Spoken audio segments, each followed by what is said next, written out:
Hi everybody, it's Cheryl from Feisty Red Creations.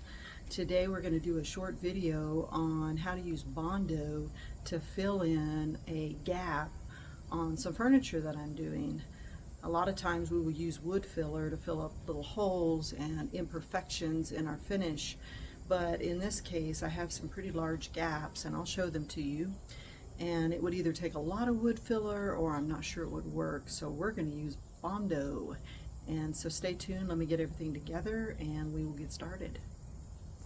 Alright, so let's get ready to do our Bondo. So I've already done one. I want to show it to you what it looks like. Let's see if you can see it. This is after I've put it in that location. Alright, so I'm going to put this other piece up here. Alright, so here's the one we're going to do. I'm going to put on my glove.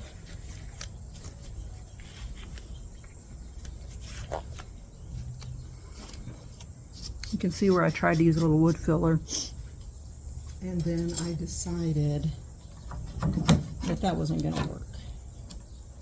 And so it may have worked, but there was it would take way too much of it. So here's my paper plate. Here is our Bondo. Now, I don't know, let's see. This is the all-purpose Bondo that I'm using. It's a two-part process. You take some of the putty and then some of the hardener and you mix them together thoroughly. It starts working pretty quick, and so this is something that you have to do quickly. So it really stinks, so you're better off using it outside, and then only make what you need. Mine was pretty perfect last time, so I'm going to make about that much again. Let's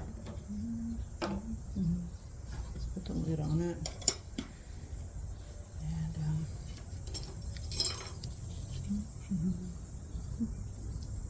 What I typically do is mix the hardener together good, and then I just go across it, kind of the width of the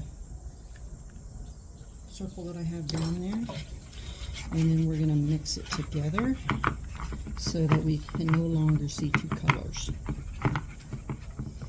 If you don't mix it thoroughly, it's not going to work for you.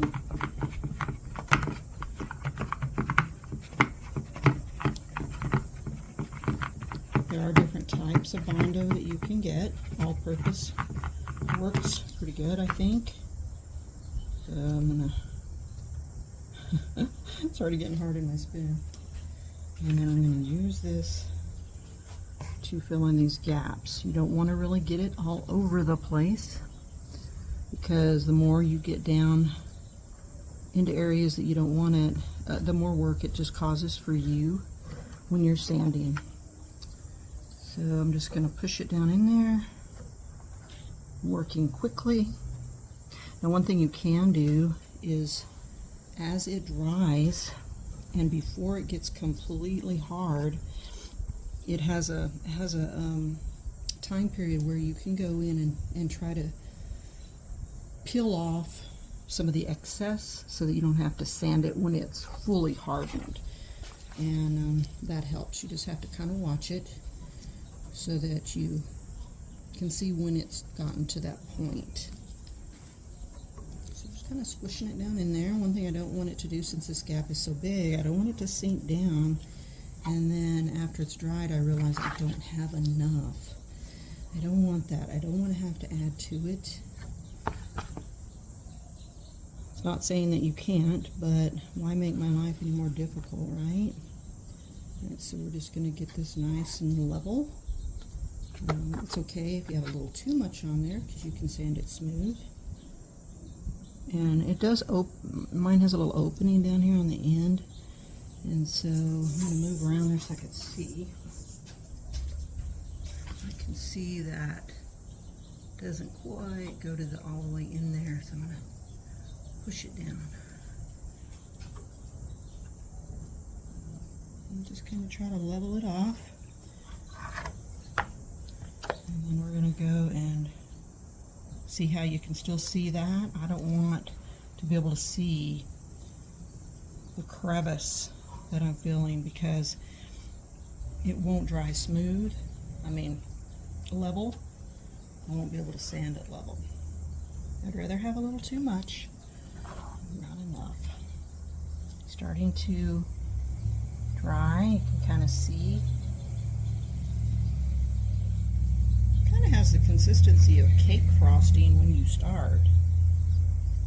Okay, there it is. So now we're going to wait and let this dry. All right, let's check this out and see if we can get a little bit of this off. Before it gets hard. You can see how I can kind of flake a little off of the end down here. I know I don't need it all the way out here or in there. So I can try to get some of that off so I don't have to sand it so much.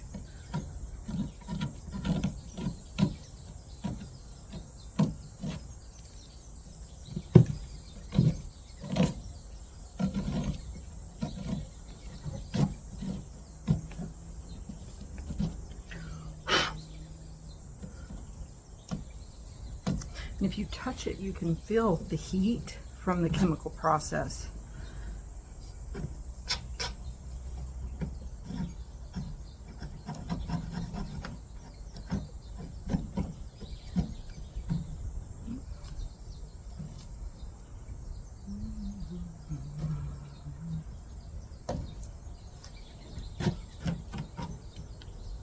Okay, not all I'm going to get off of it by hand.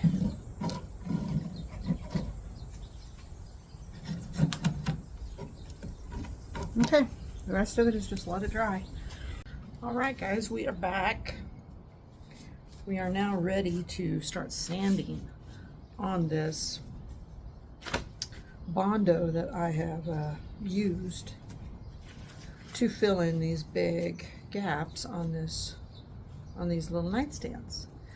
So I'm trying to get my gloves on, and I'm going to bend you down here so you can see it. Here, it's very hard, like cement, and so that's why I say clean as much off of it as you can before you start sanding, because it's difficult. So I'm going to be using my my Ryobi orbital sander, and I've got right now I've got 120 grit sandpaper on it. We'll see if I need to try something a little bit more aggressive, but let's try it like this.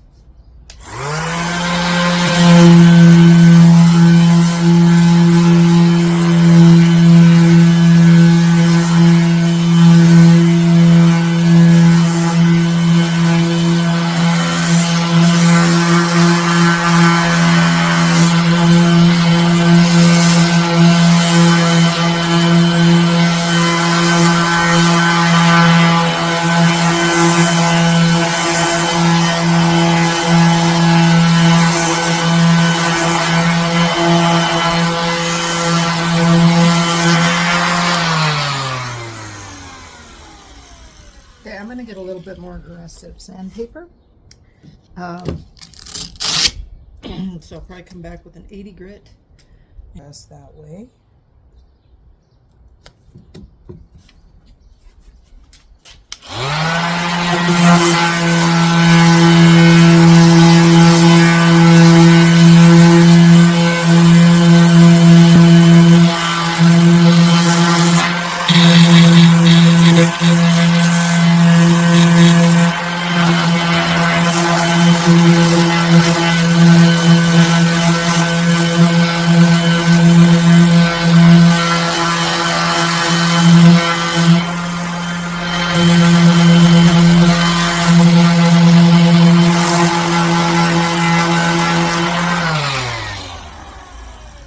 Right, so I hope you can see where our filled in area is. And so in reality, we don't need this Bondo that's over here on the wood. You know, ideally we want to get all of that off and just leave the part that's in that rectangular area. And then we'll have to see if there's any that we need to add a little to. But let's go ahead and continue this, and I will come back in a minute. No sense in you watching all of this. All right, take a look. So this is how we want it to look. You'll notice I've got it completely sanded except where I put the Bondo. All right. So they're looking pretty good. This one, I don't know if you'll be able to see, has a little bit of a hole right here.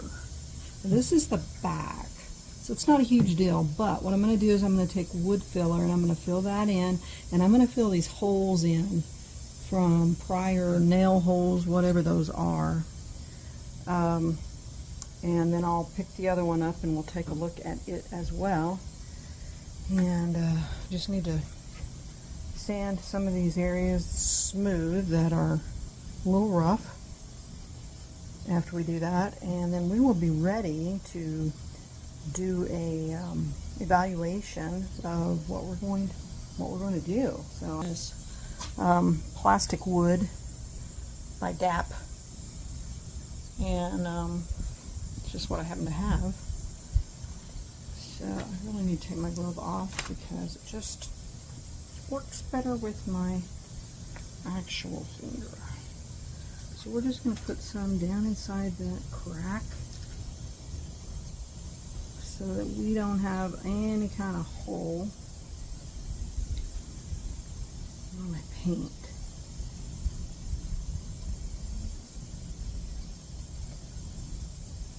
And again, just like the Bondo, you want to keep it a little above the surface.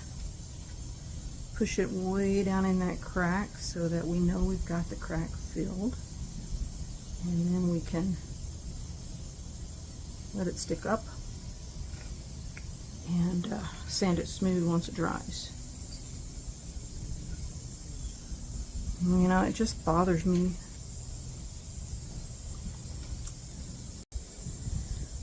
You know, this is the back, but it still bothers me that it's got all these holes in it, and I might paint, you know, since this piece of wood comes onto the side, I'm thinking I'm going to paint it on the back side as well.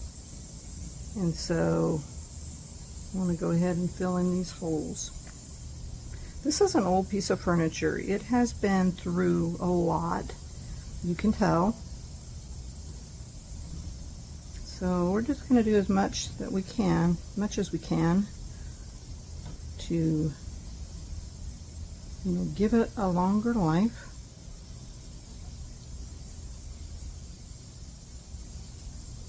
So that someone else can enjoy it.